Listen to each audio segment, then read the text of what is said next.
Hi, I'm Ellie Wallace, and I'm originally from Houston, Texas, and I moved up north to complete a degree in Communication Disorders and Sciences at the University of Oregon. When I was a senior back in high school, I chose this degree for two reasons, one of which is incredibly shallow.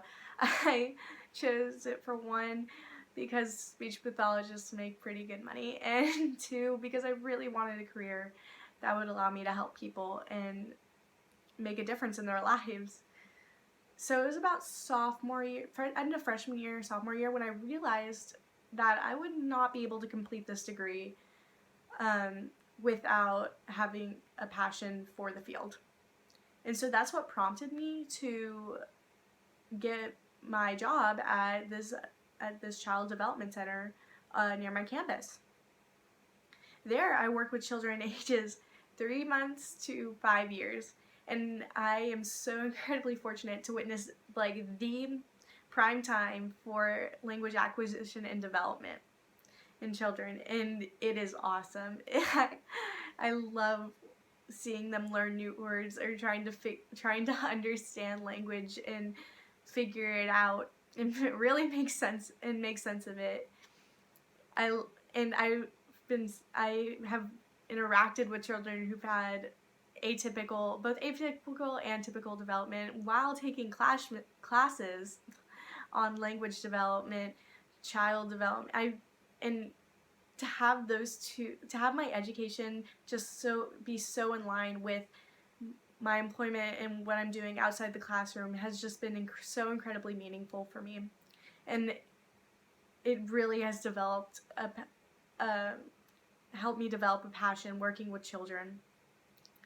The question of where I see myself in 5-10 years is relatively tricky. As of now, I have a passion. My passion is working with children and working with them on their language and language expression, reception, acquisition. That's where my passion lies right now. But I also know that passions change, and although I don't know exactly where I see myself, I have goals I want to accomplish in that time. I know I want to complete a degree in a master's degree and become a speech language pathologist, but I don't know what population I'll end up working with. As of now, I really want to, and I really hope to work with children. But what your program in particular does is allow students like me, anybody who don't exactly have the experience in all these particular fields, like with adults, with teenagers, dealing with various disorders or delays or apraxia or even swallowing disorders. And so I hope by participating in your program, my hope is that I'll be able to have exposure to all these different types of all these specifics in the field, and so I can find my niche and where I truly belong and where I can make the most impact. And that's my goal, is to find where I can make the most impact in this field. Thank you.